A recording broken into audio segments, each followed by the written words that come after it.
Слава Ахмед.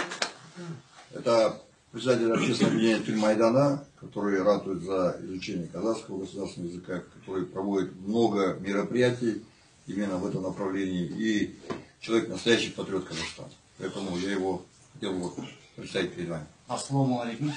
Біріншіден осы ағаларыма рахмет айтқым келеді. Енді ақты ақ деп, қараны қара деп айту керек, иә? Ауған ардагерлерде лобби парламентте мықты. Ол коммунистер. Сіздерде өкінішке орай лобби жоқ. Міне Мұхтар Тайжан ғана бар, жалғыз. Осы кісіге мың алғыс. Осы бүкіл президентке, елбасына жеткізеді. Сондықтан осы жерде бас қосып жатсыңдар. Енді бәрі жақсы, сіздерге енді жаңа дауыс беріп бір бас қостыңдар, енді анын қайта-қайта шақыра бермейсіңдер ғой. Келмей ме? Болды. Басты қосып, бір регламент, бір үйем құрып, sonra жұмыс істей беріңдер. Өйткені олар ешқашан сіздерді шақырмайды. Мен өзім болдым.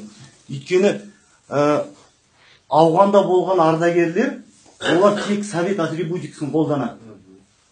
Ленинді көрсетеді, осындай сөздерді айтқанда Путин портретін қойып қояды. Біз Ресейден байкерлер келгенде мен қазақтар жинап шықтым сонда. Бұл не масқара деп. Сонда міне тәжік ауған ардагерлеріне хабарластық, келдіңдер, бізді қолдаңдар деп. Сонда олар жастарға үйреткенде патриотический клубтар бар, Петропавл, Павлодарда міндетті түрде бұрынғы СССРдің жалауы тұрады, сосын міндетті түрде Путин портрет тұрады. Бұл деген масқара ғой. Сондықтан бұны кәдімгідей айту керек. Бізбен бірге боласыңдар ма, болмайсыңдар ма? Болды. Сендер иә, бүкіл жерде солай. Интернетке кірсең. Біз анау кішігірім өздері қоқпай тұрып тұр. Біз анау неге кіргенде, Абдушукуровқа мен өзім жеке кіргенде Россияндарды қарсы алған. Бірінші жалау, Ресей Федерацияның жалауы тұр. Сосын қасында кішкентай қазақ жалау. Сонда мен айттым, ағалар қазақсыңдар ғой, орден тағып алған. Мыналар не деген үндемей отырды бәрі. Сондықтан біз сендерді қолдаймыз. Сіздер өйткені егеменді Қазақстан атынан бардыңыздар. Сіздер осы тәуелсіз егеменді қазақ өз қолдайсыздар. Ал олар міндетті түрде олар коммунистермен байланыстары бар. Коммунист біздің ата-бабамызды қырған партияны біз қазақ халқы мойындамаймыз. Сондықтан осы жиналған бір рет шақырдыңдар, екі рет шақырдыңдар, болды ғой. Основной костяк бар, өздерін жиналдыңдар, бір үйім құрдыңдар, болды.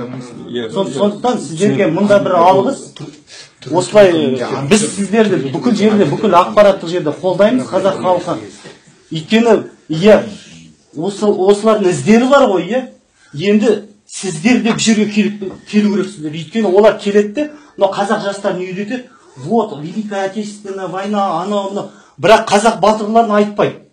Мен айтам, Кенесары ханды неге айтпайсыңдар? Қабанбай, Бөгенбайды неге? Да пошел ты провокатор анау. Сол кезде қазақтың тарихын тек 41 мен 45 мен біте ме? Жоқ. Соның бәрін сіздер жеткізесіздер. Сондықтан сіздерге сенеміз, айтарым сол.